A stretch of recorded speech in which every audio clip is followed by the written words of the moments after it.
Al-Fatihah. Tapi kalau seandainya imam itu nangis, terhentinya sebentar, terisak-isak sebentar, kemudian dia teruskan, maka tidak ada masalah.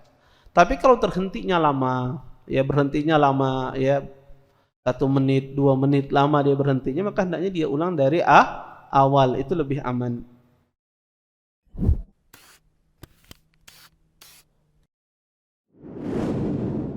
Assalamualaikum warahmatullahi wabarakatuh.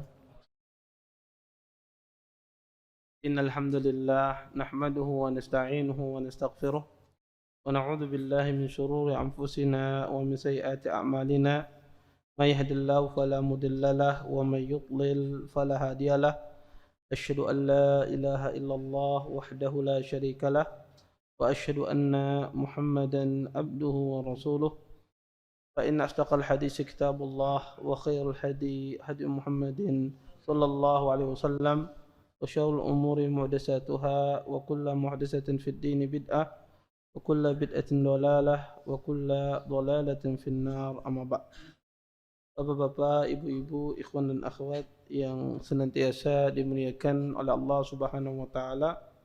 Alhamdulillah, segala puji bagi Allah Subhanahu wa taala dengan limpahan nikmat yang begitu besar, di antaranya nikmat iman, nikmat Islam, nikmat kesehatan, sehingga kita dimudahkan oleh Allah Subhanahu wa taala untuk meluangkan waktu kita, melangkahkan kaki kita bisa berhadir di majelis ilmu. Mudah-mudahan apa yang kita cari, apa yang kita tuntut pada malam hari ini mendatangkan keberkahan dari Allah Subhanahu wa taala, dan kita bisa mengambil manfaat dari apa yang akan disampaikan nantinya. Bapak, Ibu, ikhwan dan akhwat yang dimuliakan oleh Allah Subhanahu wa taala, kita masuk pada pembahasan baru bab ma jaa fi ummul Quran. Apa yang dibaca pada ummul Quran, yaitu Al-Fatihah. Di tempat saya ini tentu tertib hadisnya berbeda dengan Anda.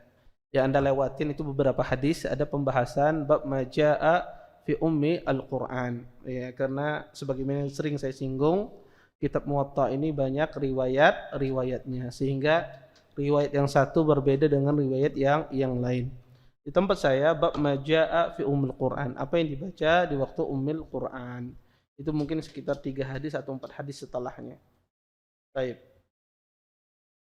Berkata Imam Malik, Anil Ala ibni Abdurrahman ibni Ya'qub al-Huraqi أن أبا سعيد مولى عامر ابن قريش أخبره أن رسول الله صلى الله عليه وسلم نادى أبي بن كعب وهو يصلي في المسجid. Berkata Imam Malik dari Ala ibn Abdurrahman ibn Ya'qub al-Quraqi, sesungguhnya Abu Sa'id Maula Amir ibn Quraisy, beliau menceritakan sesungguhnya Rasulullah sallallahu alaihi wasallam memanggil Ubay bin Ka'ab. Pada saat itu Ubay bin Ka'ab sedang salat di masjid. Falamma faragha min salatihi lahiqahu. Ketika Ubay selesai dari salatnya, Ubay pun menyusul Rasulullah.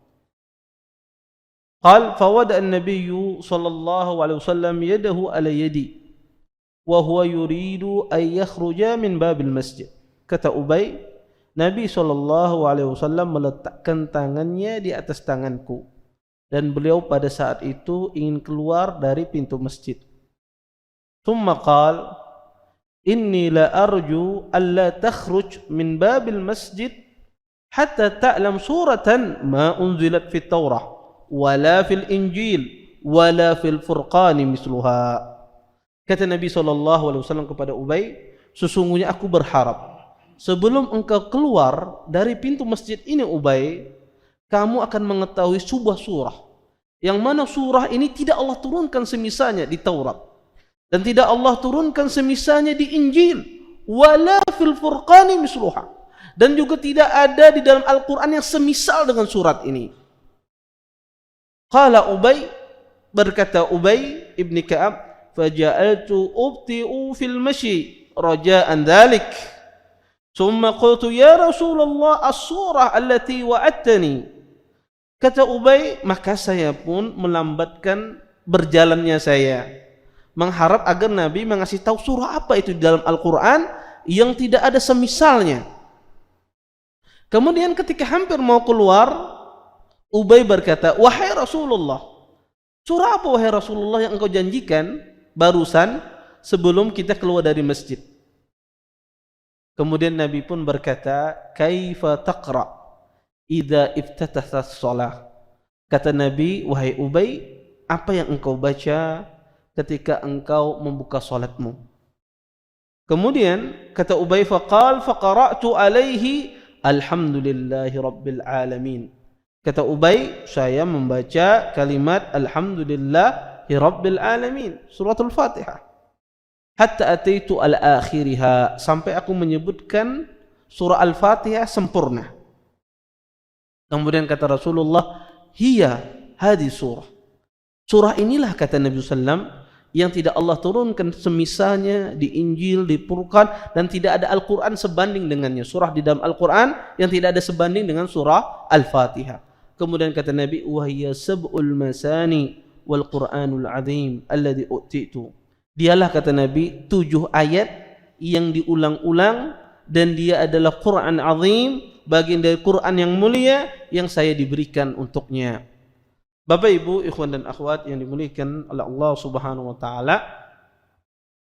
hadis ini menjelaskan kepada kita tentang agungnya surah Al-Fatihah.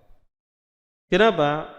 Saking agungnya surah ini, Nabi SAW mengatakan tidak ada surah di dalam Al-Quran yang sebanding dengan surah Al-Fatihah.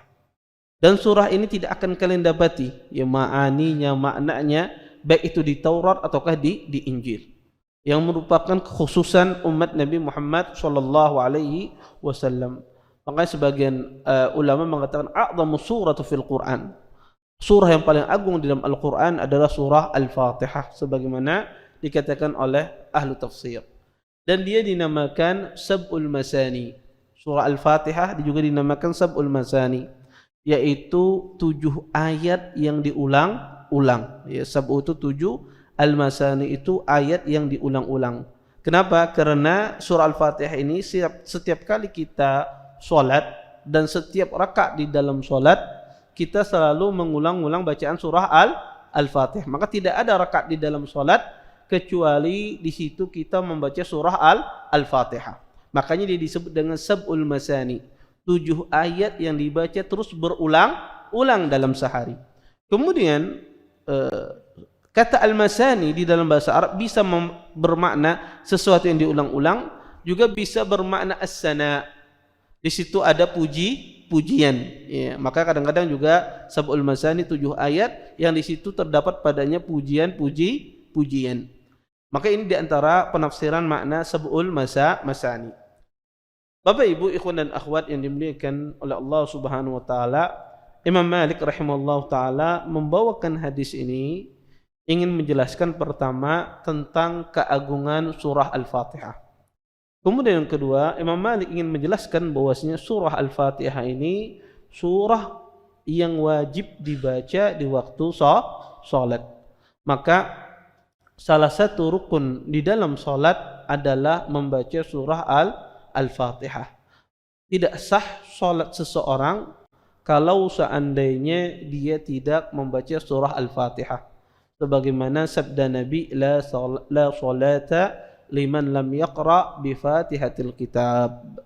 Kata Nabi, tidak ada salat bagi orang yang tidak membaca surah Al-Fatihah. Bapak Ibu, ikhwan dan akhwat yang dimuliakan oleh Allah Subhanahu wa taala, para ulama menyebutkan ada beberapa syarat kapan bacaan surah Al-Fatihah orang itu benar. Kapan seseorang itu dibacakan surah Al-Fatihahnya itu benar. Bacaan ketika dia membaca surah Al-Fatihah itu benar, maka salatnya sah. Tapi ketika bacaan surah Al-Fatihahnya tidak benar, maka bacaan salatnya tentu saja tidak sah. Maka oleh karena itu para ulama mengasih syarat-syarat kapan bacaan kita itu benar ketika kita membaca surah Al-Fatihah.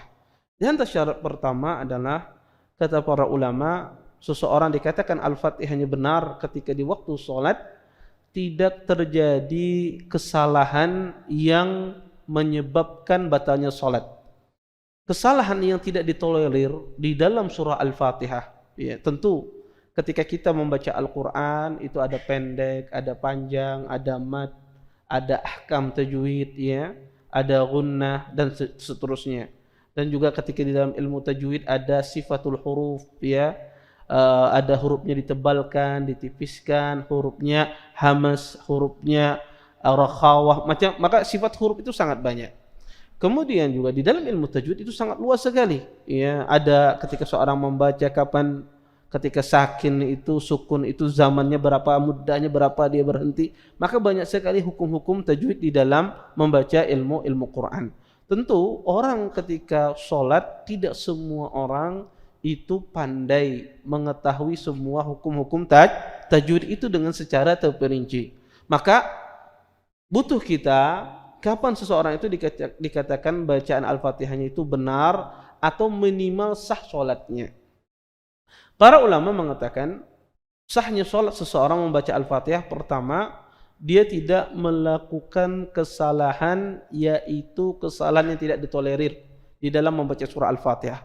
Kesalahan apa yang tidak ditolerir ketika membaca surah Al-Fatihah? Yaitu mentasydidkan, ya, atau tidak mentasydidkan huruf-huruf yang semestinya ditasydidkan di dalam surah Al-Fatihah sehingga mengubah maknanya. Ini kesalahan yang tidak ditolerir di dalam surah Al-Fatihah. Kalau ada seseorang tidak mentasydidkan di dalam surah Al-Fatihah huruf-huruf, maka dan ketika dia tidak ditasydidkan mengubah maknanya, maka tidak sah bacaan Al-Fatihahnya. Ada, ya, berapa ayat, ya, di dalam surah Al-Fatihah yang hurufnya ditasydidkan. Ya, yang pertama, ya, kalimat alhamdulillah lillah, maka ini hurufnya tasydid, rabbil alamin, ya. Kata Rabb ini juga tasydid. Maka setiap huruf yang ada tasydidnya, sebagian fuqaha menyebutkan ada 11 kalimat di dalam surah Al-Fatihah yang ada tasydidnya. Maka ketika dia membaca huruf-huruf tersebut tidak ditasydidkan, ya, tidak ditasydidkan, dan ketika dia tidak tasydidkan huruf-huruf tersebut ketika membacanya dan mengubah makna, maka bacaan Al-Fatihahnya tidak sah. Maka bacaan Al-Fatihahnya tidak sah. Kalau bacaan Al-Fatihahnya tidak sah, salatnya tidak sah. Ya, salatnya tidak sah.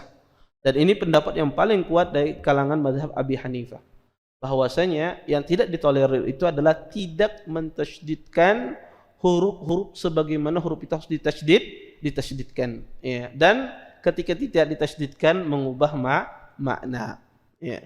Ini penting seseorang mengetahui hal ini. Taib, kalau misalnya salah panjang pendek di dalam surah Al-Fatihah, kurang panjang misalnya, apakah kesalahan itu ditolerir? Kesalahan itu ditolerir. Ya. Tidak mentafkhim, tidak mentebalkan huruf atau tidak menipiskan huruf, apakah kesalahan itu ditolerir? Kesalahan itu ditolerir. Tentu maksud ditolerir ini sholatnya tetap sah. Tentu di dalam membaca Al-Quran kita disuruh membaca Al-Quran dengan sempurnanya. Tetapi yang ingin kita bahas ini minimal sah atau tidaknya sholat seseorang. Kemudian syarat yang kedua, bacaan Al-Fatihah seorang tersebut sah. Bacaan Al-Fatihah itu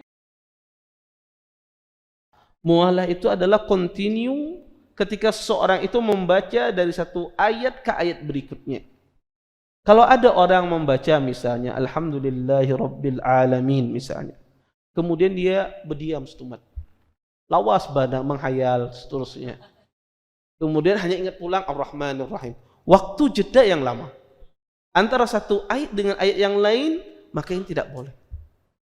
Ya, tidak boleh seseorang ada jeda yang lama antara satu ayat dengan ayat berikutnya, kecuali sekedar dia, para ulama mengatakan, mengambil napas, ya, atau secara uruf wajar orang berhenti, atau dipotong dengan udhu syar'i, batuk misalnya, bersin misalnya, dan seterusnya.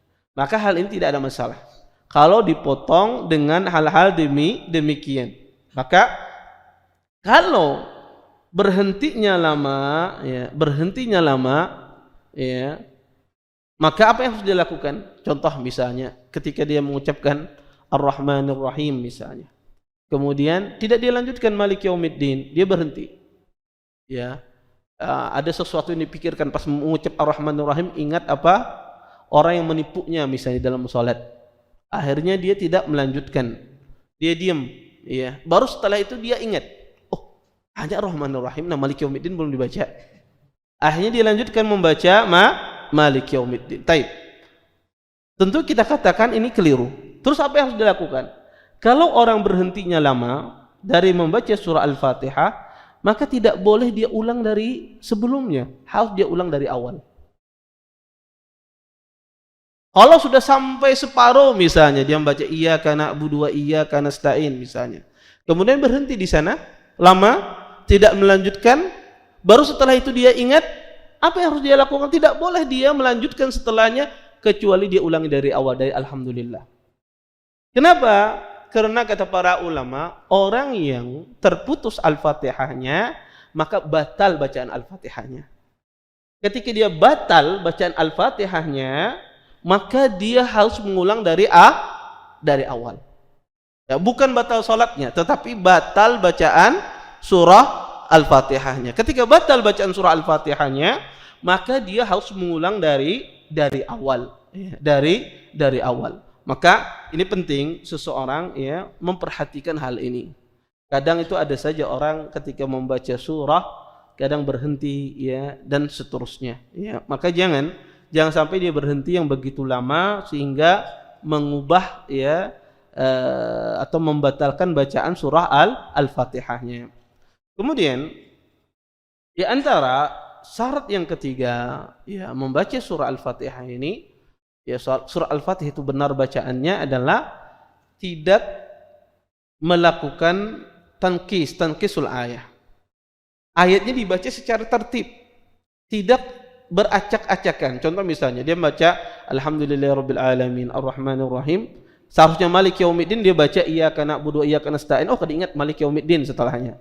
Kemudian dia lanjutkan Malik Yaumiddin. Tidak beraturan dia membaca ayat, tidak tertib, maka tidak sah bacaan surah Al-Fatihahnya. Maka tertib antara ayat itu di dalam Al-Quran dimanapun, di dalam surah Al-Quran harus dibaca secara tertib. Tidak boleh tidak tertib membaca ayat. Adapun antar sesama surah, antara satu surah dengan surah yang lainnya tidak harus tertib. Kita tahu Al-Quran diturunkan berapa surah? 100 berapa? 114. Taib. Orang Syiah mengatakan 115. Ada satu ayat namanya ya kata mereka tidak dimasukkan di dalam Al-Quran. Satu surah yang nama dan surah itu hanya ada di dalam Mushaf Fatimah kata mereka. Mushaf Fatimah mana sekarang sama Imam Mahdi kata mereka. Imam Mahdinya mana? Wallahu taala alam. Ya. Maka ada 114 surah di dalam Al-Qur'anul Karim. Maka kata para ulama, ketika kita sholat itu tidak mengapa kalau seandainya kita itu tidak tertib membaca surah. Contoh misalnya, saya membaca surah An-Nas terlebih dahulu di rakaat pertama. Kemudian setelahnya di rakaat keduanya saya membaca surah Al-Ikhlas misalnya. Boleh apa tidak? Boleh. Ya, walaupun surah Al-Ikhlas lebih dahulu daripada surah An-Nas. Ya. Tetapi ketika saya sholat, saya tidak berurutan membaca surahnya. Boleh apa tidak? Boleh, tidak mengapa. Ya, dan Nabi SAW pernah membaca surah itu tidak berurutan ketika waktu sholat. Ketika sholat malam, sebagaimana dijelaskan oleh Hudzaifah, Nabi SAW beliau sholat membaca surah Al-Baqarah, kemudian dilanjutkan membaca surah An-Nisa, kemudian setelah itu beliau membaca surah Ali Imran. Seharusnya secara tertib Al-Baqarah, Ali Imran, An-Nisa. Tapi Nabi tidak berurutan. Maka tidak mengapa seseorang ketika membaca surah di dalam sholat tidak berurutan, tidak ada masalah. Tetapi ayat di dalam Quran itu harus dibaca berurutan.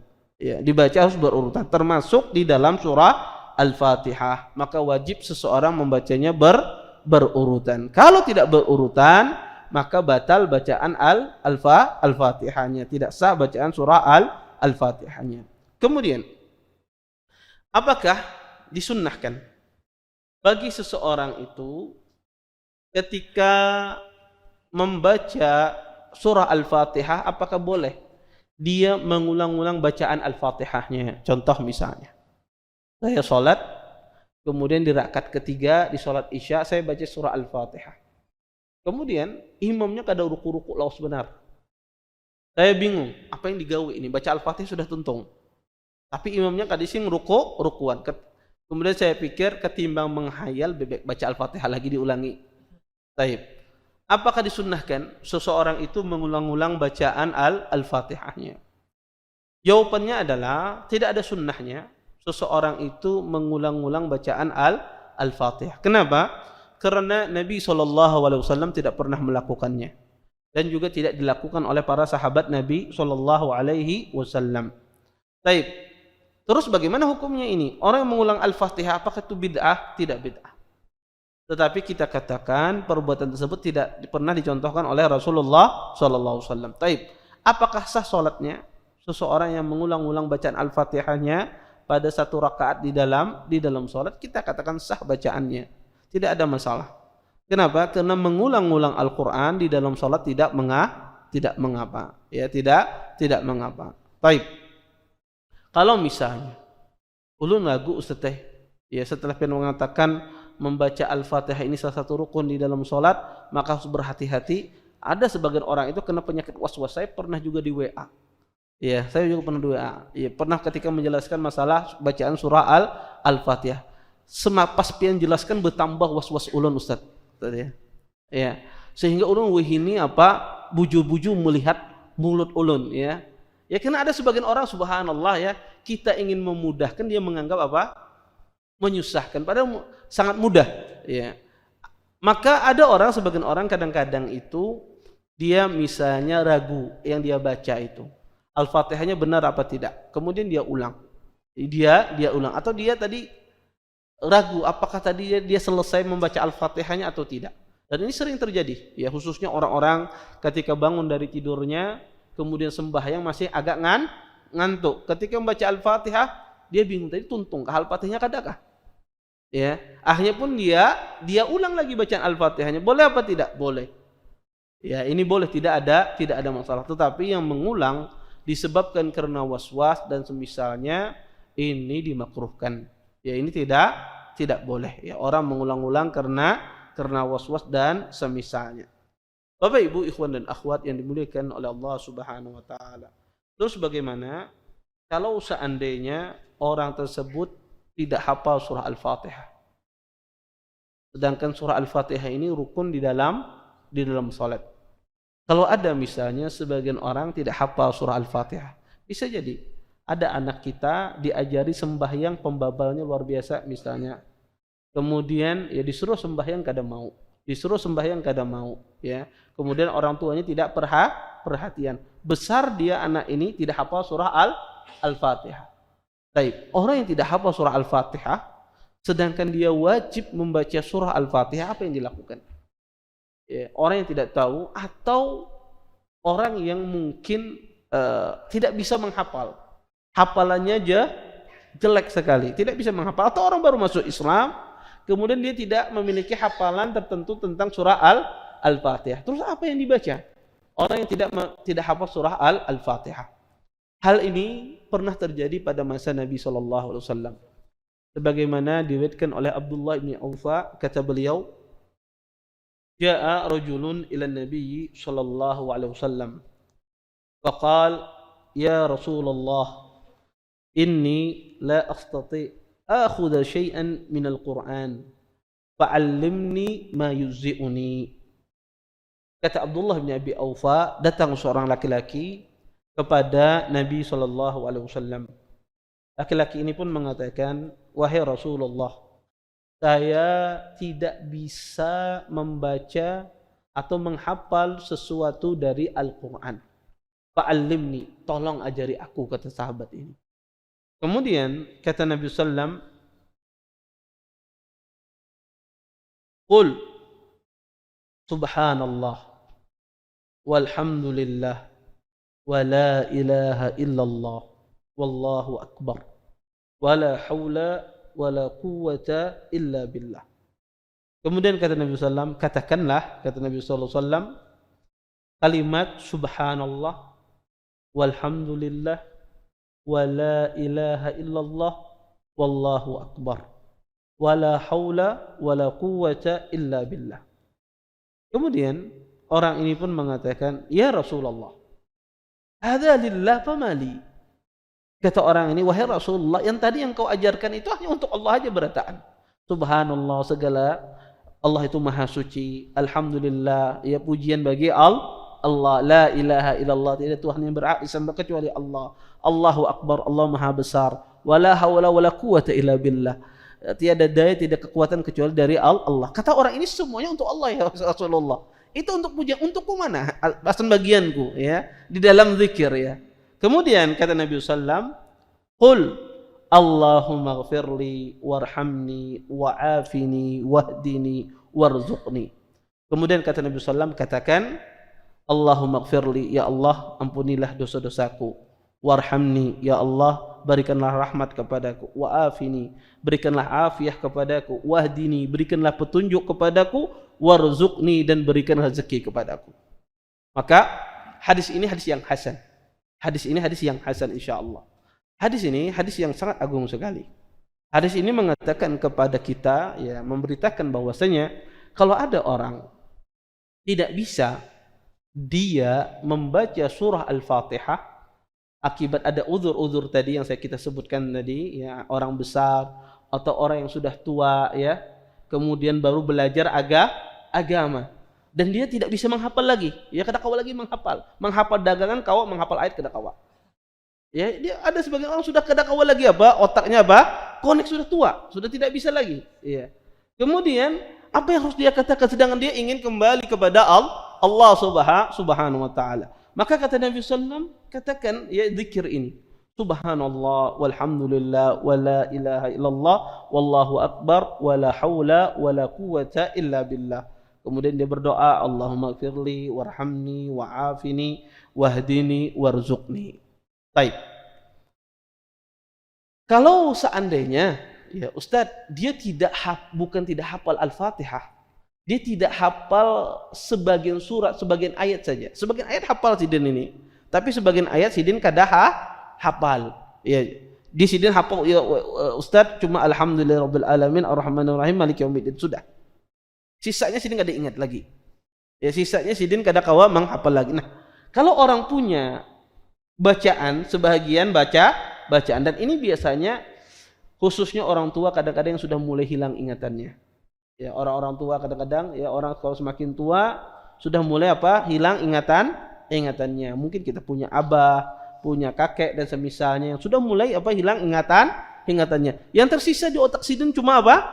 Beberapa ayat saja. Alhamdulillahirabbil alamin arrahmanir rahim maliki yaumiddin.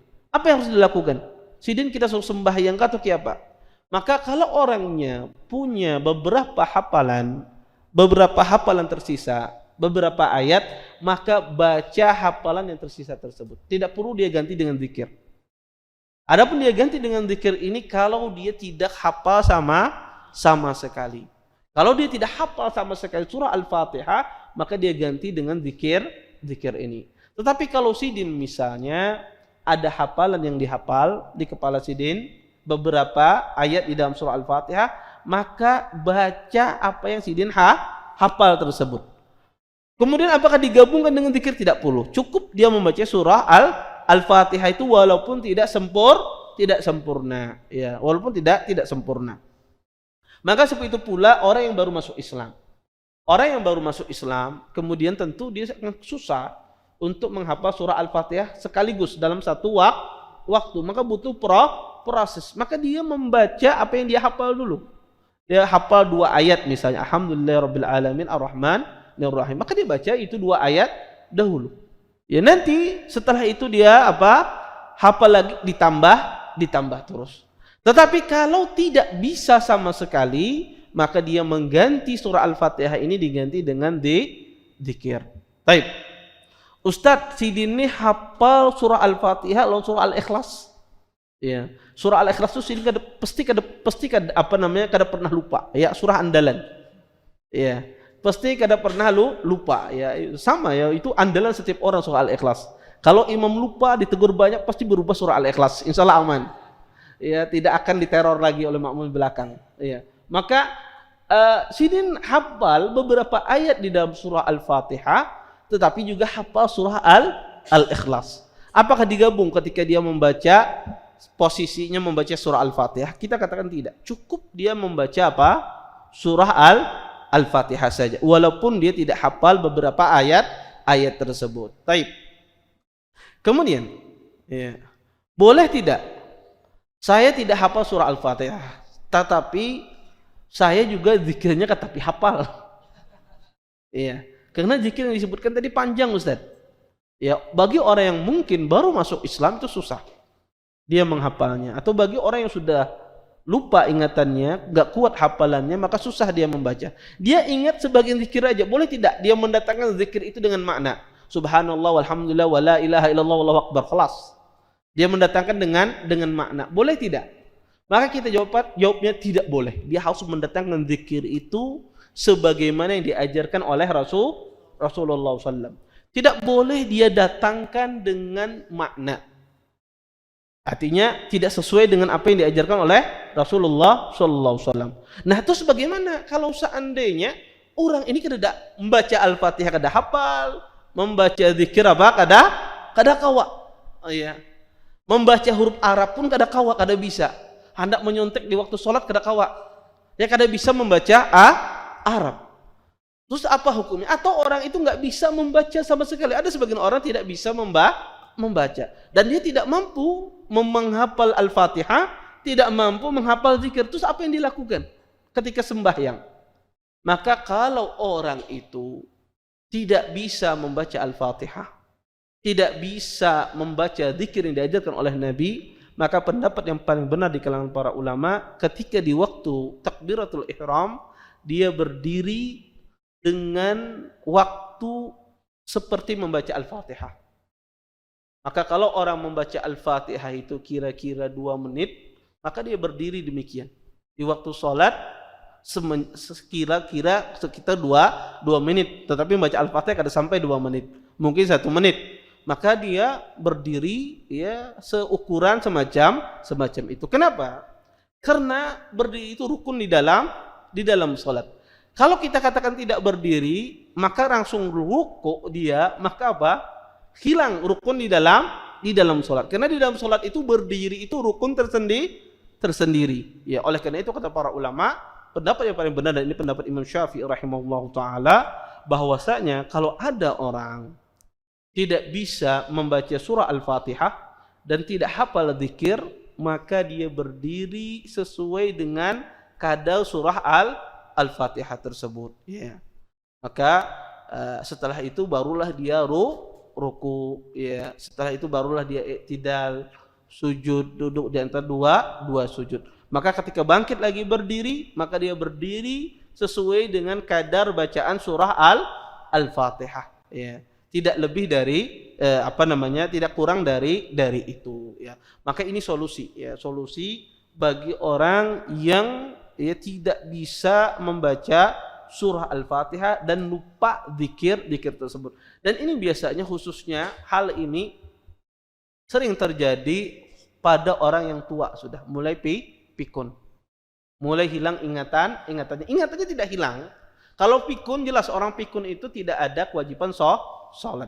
Sudah pikun, ya, tidak mengenal apa-apa lagi, anaknya kada dikenalnya, sudah tidak mengenal siapa-siapa lagi, ya, hilang ingatannya total, maka tidak ada kewajiban sholat. Tetapi ada orang itu sebentar-bentar lupa, ingat kembali, ya.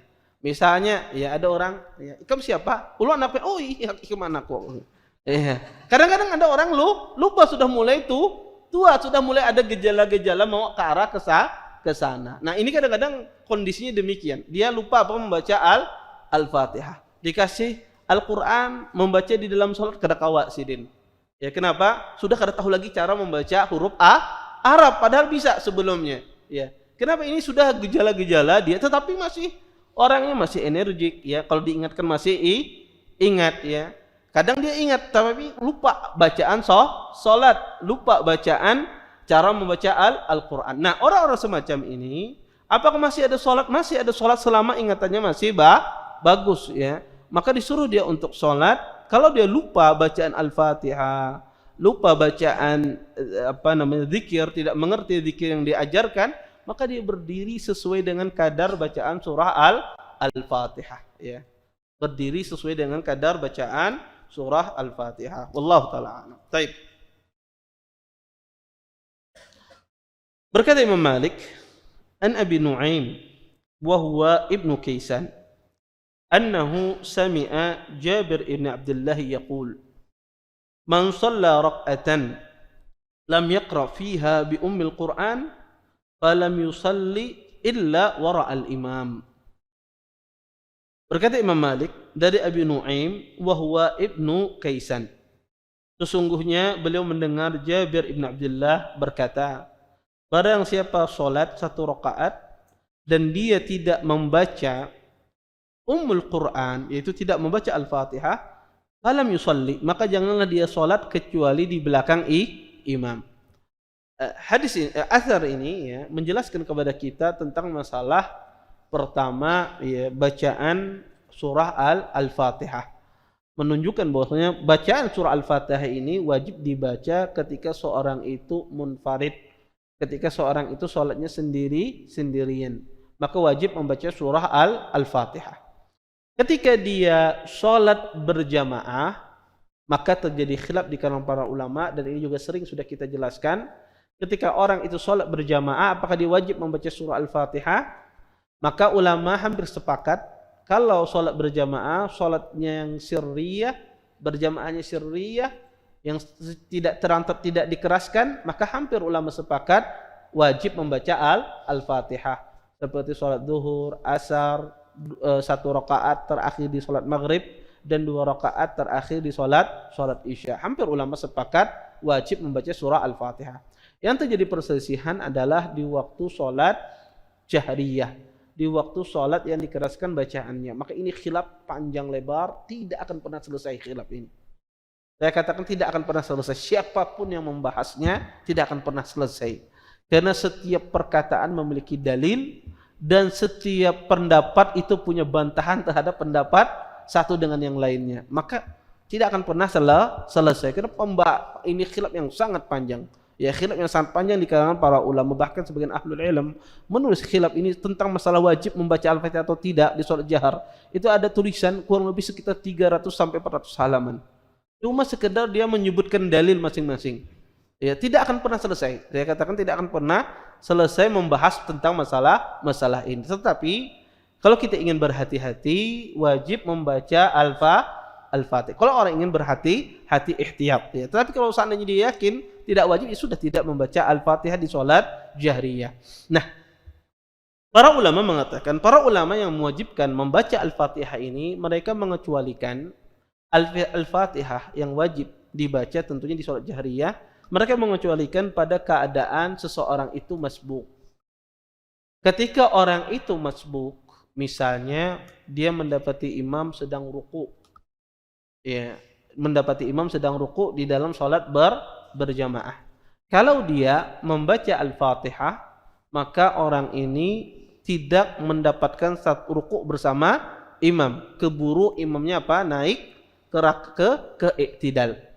Kalau dia tidak membaca Al-Fatihah langsung rukuk bersama imam, di sini dia meninggalkan rukun dari rukun-rukun salat, yaitu membaca surah Al-Fatihah.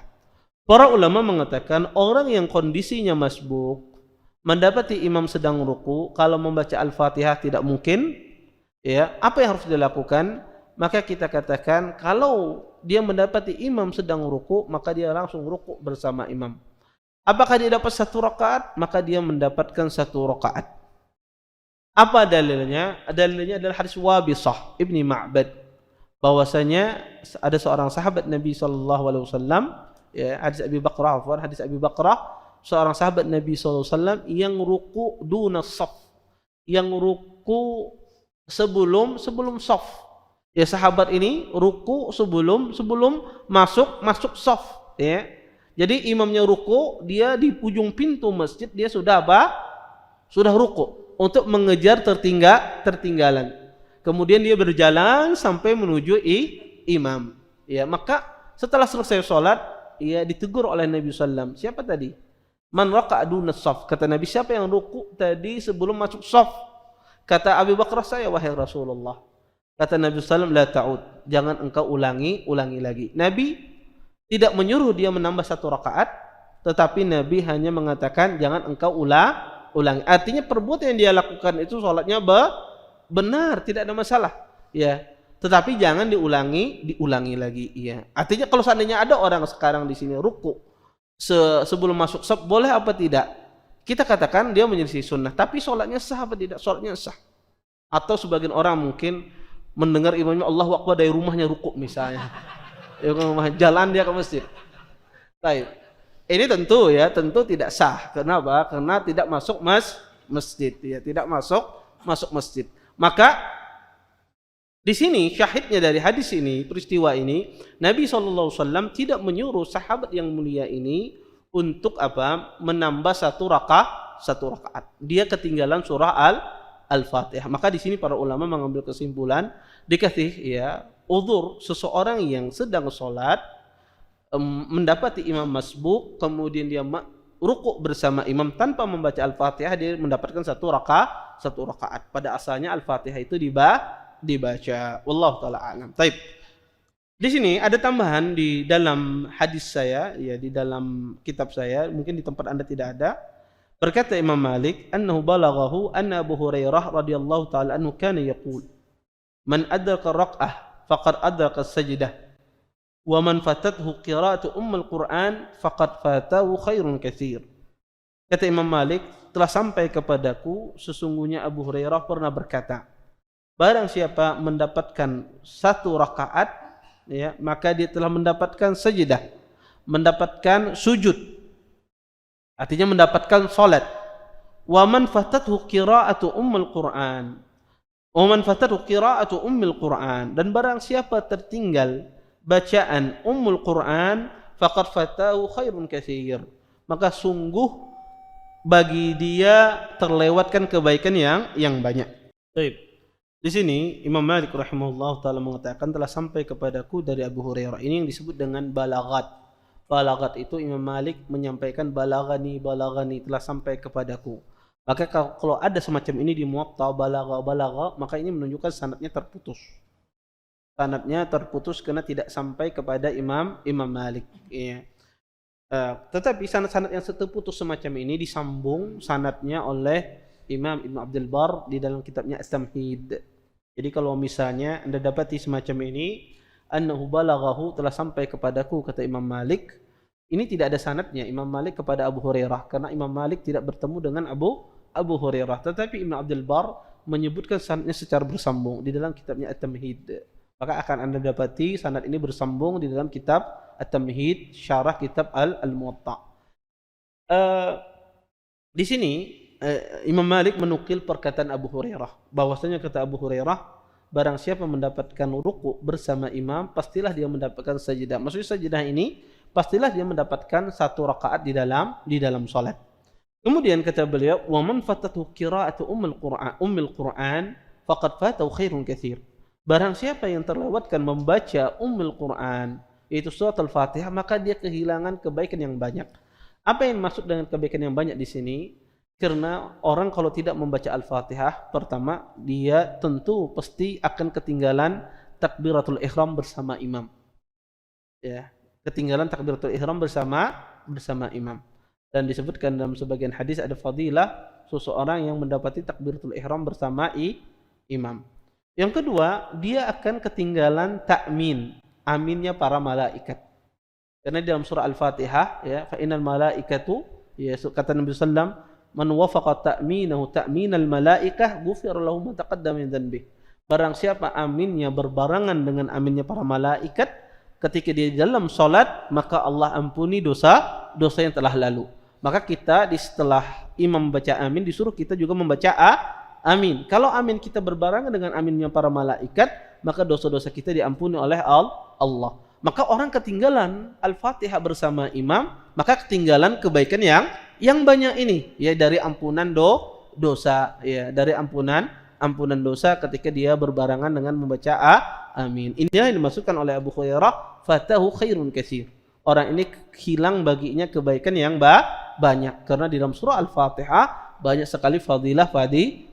Tadi amin bersama malaikat, ketinggalan takbiratul ihram bersama imam. Wallahu taala alam. Taib.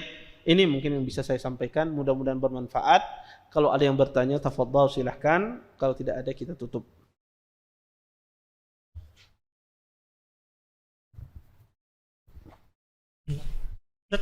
Tadi kan orang ini kada bisa membaca Al-Fatihah, kada bisa karena dia hanya kalau ingin bisa membaca dengan HP ini kayak bahasa Indonesianya, apakah itu yang pertama? Membaca dengan melihat HP atau melihat buku? Ya. Pertama, sholat dengan melihat kitab atau melihat buku, boleh apa tidak? Boleh, tidak ada masalah. Orang kalau ketika sholat dia melihat HP-nya, tidak ada masalah, tidak mengapa.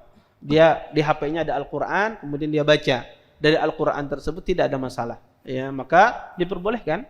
Orang yang nggak bisa hafal, kemudian dia ketika sholat melihat buku atau menenteng Al-Quran atau menenteng HP atau menenteng catatan, misalnya kertas yang dia tulis sekedar untuk membaca Al-Fatihah, maka tidak mengapa, ya, karena diperbolehkan, ya, diperbolehkan. Wallahu ta'ala alam. Taib. Walaupun sholat wajib tidak mengapa, ya, bagi orang yang tidak hafal, ya, bagi orang yang tidak hafal maka tidak masalah, insyaallah. Taib. Belum selesai jawab. Taib. Maka pada asalnya hukumnya tidak mengapa. Nah, timbul pertanyaan, bagaimana tadi yang ditanyakan, dia melihatnya catatannya catatan Latin, nulis Al-Qur'annya dengan tulisan Latin. Bagaimana hukumnya? Maka pertama, menulis Al-Qur'an dengan tulisan Latin itu tidak boleh haram. Ulama berijma' dalam masalah ini. Tidak boleh seseorang menulis Al-Quran dengan tulisan Latin. Jangankan itu, Al-Quran ditulis bukan tulisan Rasmul Utsmani, itu tidak boleh. Kita menulis Al-Quran tulisan bahasa Arab biasa, bukan Rasmul Utsmani, itu haram hukumnya. Tidak boleh. Ya, apalagi Al-Quran ditulis dengan bahasa Indonesia, tulisan Latin. Kenapa dilarang? Pertama, kalau orang membolehkan menulis Al-Quran dengan tulisan Latin, akan terjadi banyak sekali nanti tahrif, kesalahan dalam penulisan. Ya, kesalahan dalam penulisan, ini satu. Yang kedua, akan hilang keindahan Al-Quran. Seseorang ketika Al-Quran itu ditulis dengan Latin, akan hilang keindahan Al-Quran. Al-Quran diturunkan dengan bahasa Arab. Terus siapa? Ustadz ulun kada kawa, kada bisa membaca, makanya belajar. Ya, disuruh belajar. Kalau kada bisa belajar. Supan belajar tamhid, belajar iqra kada apa-apa. Lagian bahari kada mau belajar. Ya.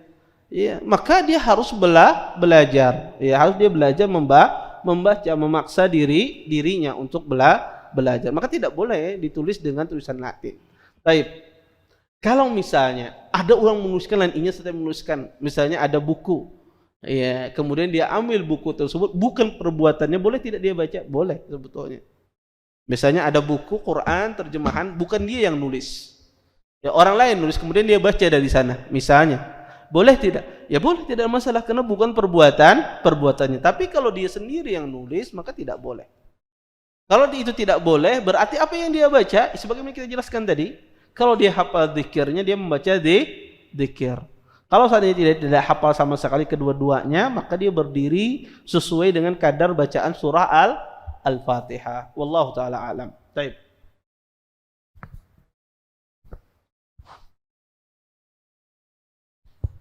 Assalamualaikum Ustaz.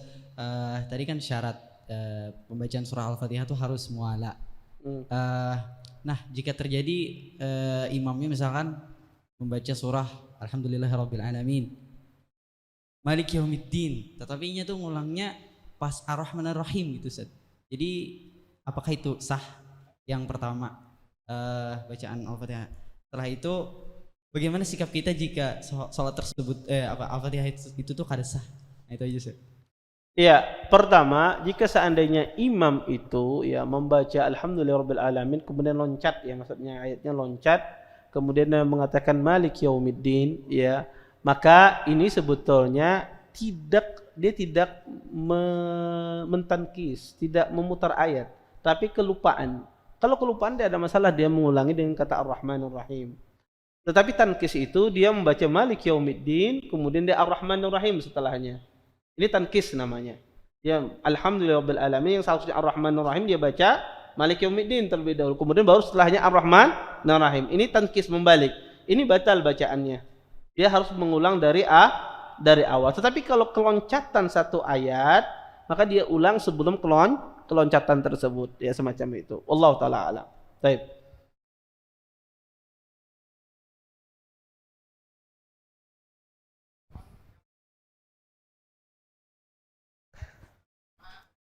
Membaca bismillah yang zahir sama yang sir itu apa tuh? Aku kena tahu dalilnya kayak apa itu Ustaz. Lawan yang kedua, bagaimana makmum apabila imam ini bacaannya panjang, pendek Ustaz.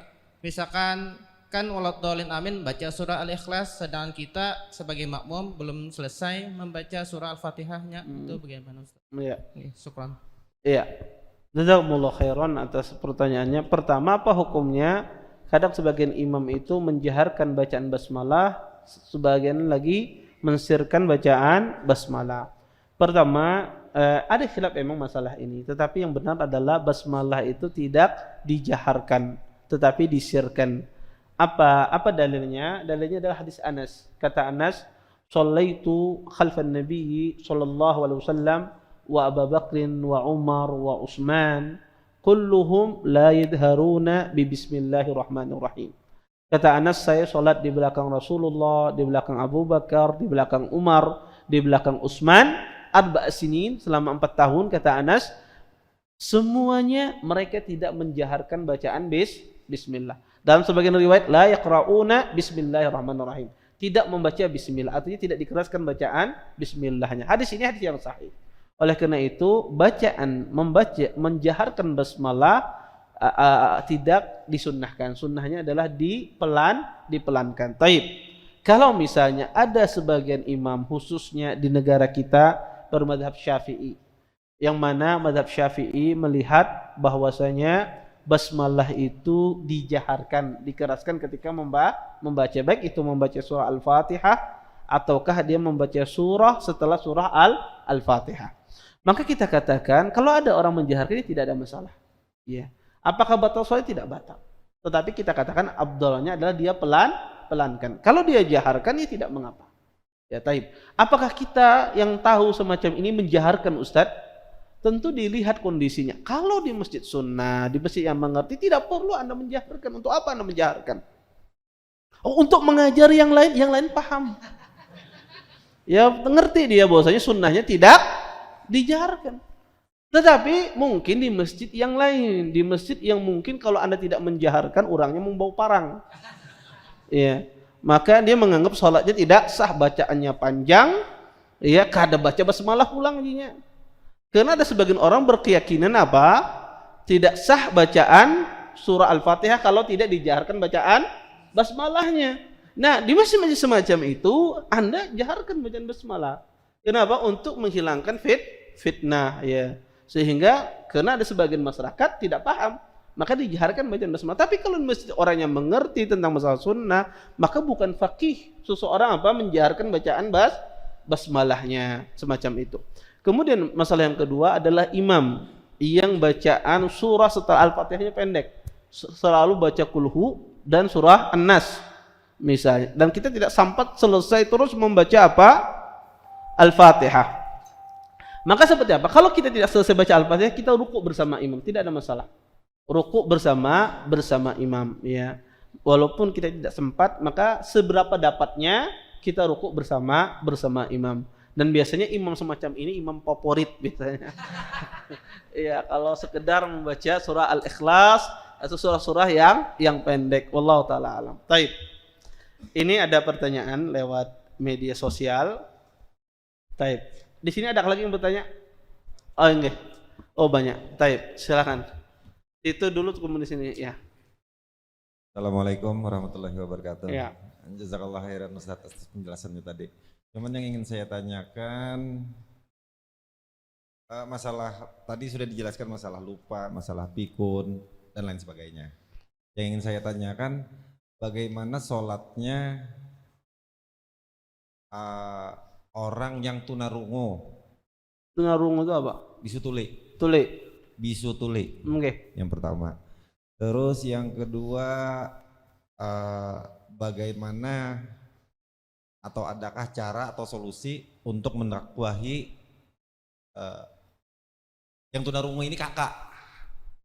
Nah, cuman kalau kesana itu tuh lajunya lakas karena terpengaruh lawan kekawanan. Nah, maksud ulun tuh hendak mendakwahinya supaya mau kesini kayak gitu nah. Cuman kalau misalnya kesini ada paham juga nyenang apa yang di dakwahan. Kecuali ustadznya bisa bahasa isyarat. Nah, maksudnya kayak itu.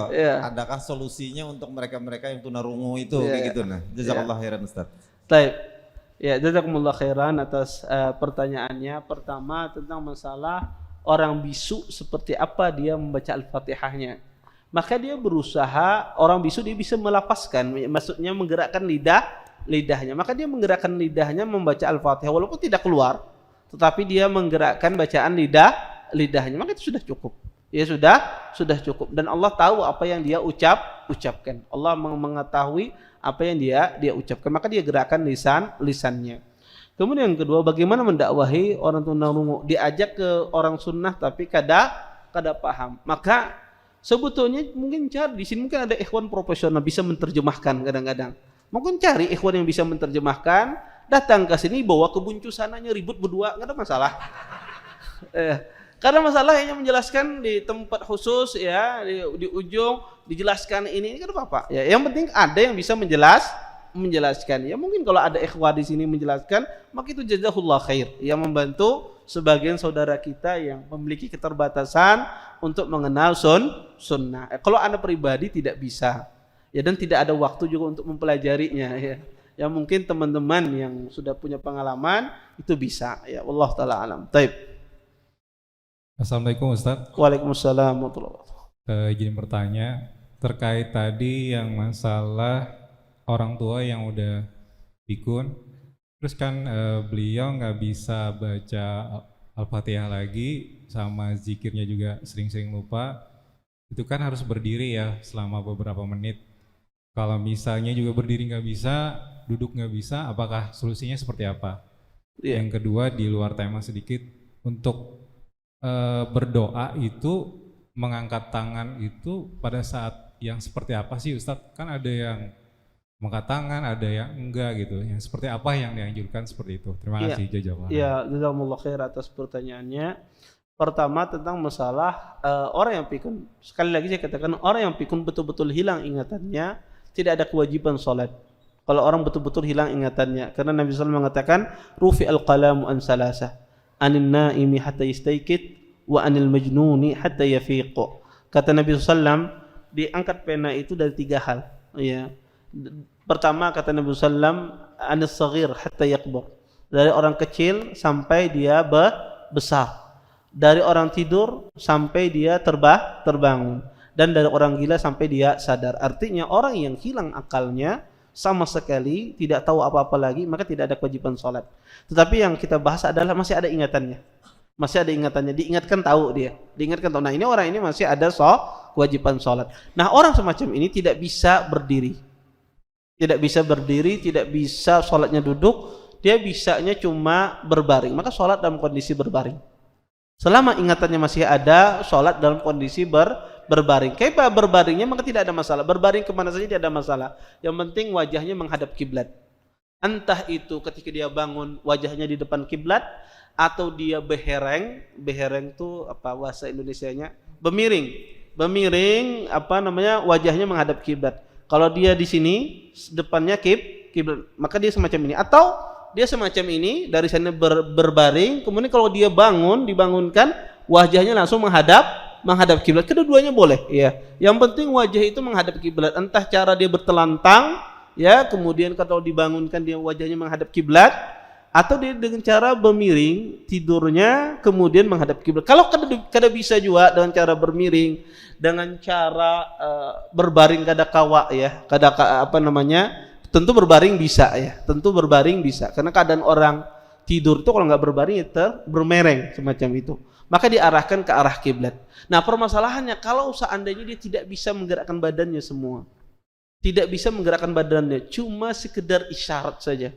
Misalnya cuma hanya bisa menggerakkan mata, maka Syekh Islam melihat tidak ada kewajiban sholat. Orang yang sudah nggak bisa menggerakkan badannya kecuali hanya dengan isyarat saja matanya, maka sebagian ulama mengatakan tidak ada sholat sama sekali, tidak ada kewajiban sholat. Sebagian ahlul ilmu mengatakan tetap selama dia masih ada akalnya, masih bisa menggunakan isyarat dengan matanya, tetap dia sholat.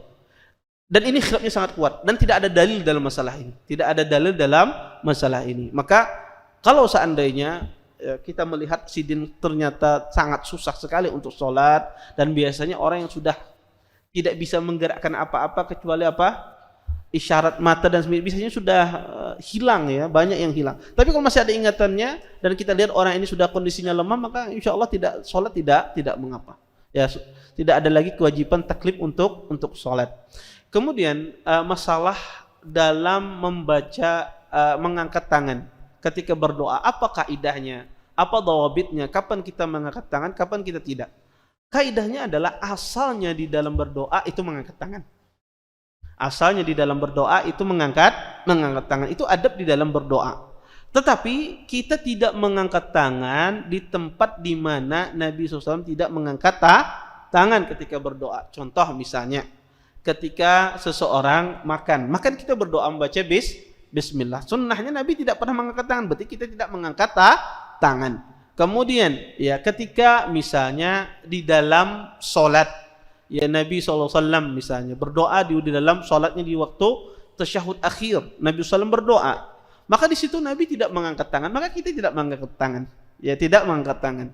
Maka pada asalnya di dalam berdoa itu mengangkat tangan, kecuali pada kondisi-kondisi Nabi tidak mengangkat tangan, kita tidak mengangkat tangan. Adapun kalau tidak ada dalil yang menjelaskan Nabi pernah berdoa atau tidak, maka kita mengangkat tangan.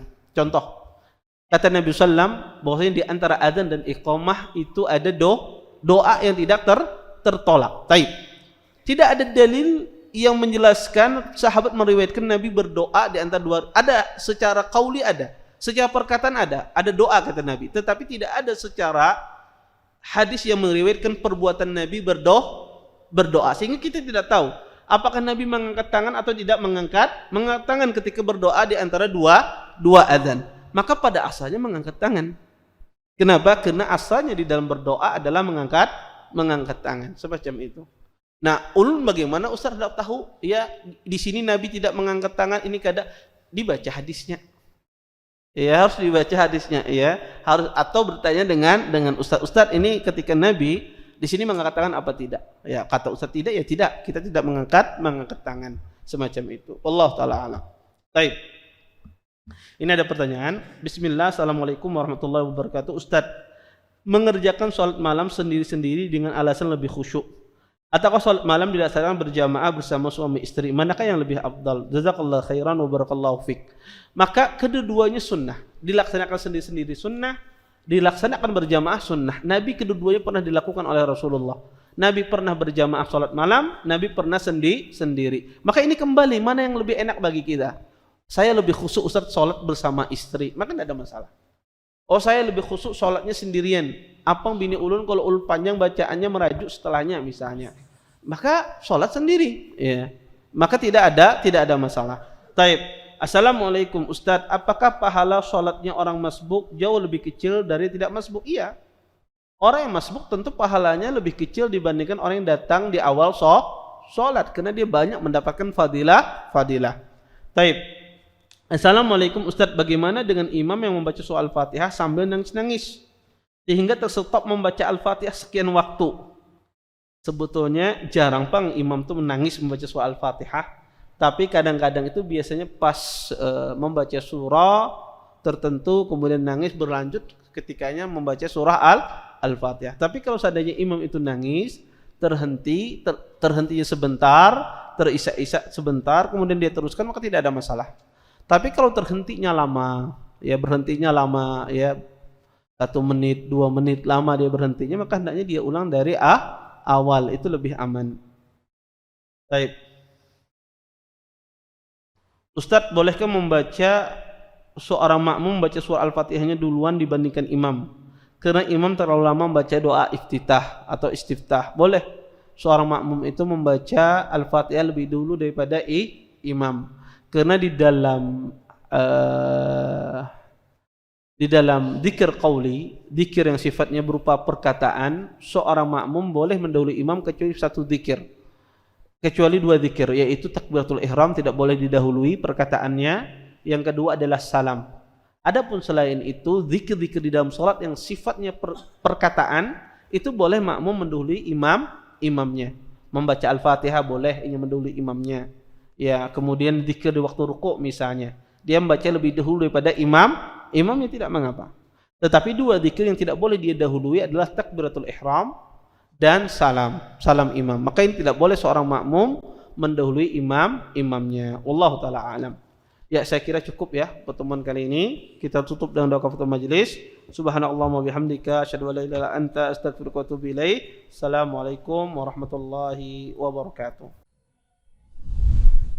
Terima kasih. Jazakumullah khairan wa barakallahu fikum. Video ini dibuat atas partisipasi dari donasi Anda. Semoga menjadi amal jariah bagi Anda semuanya.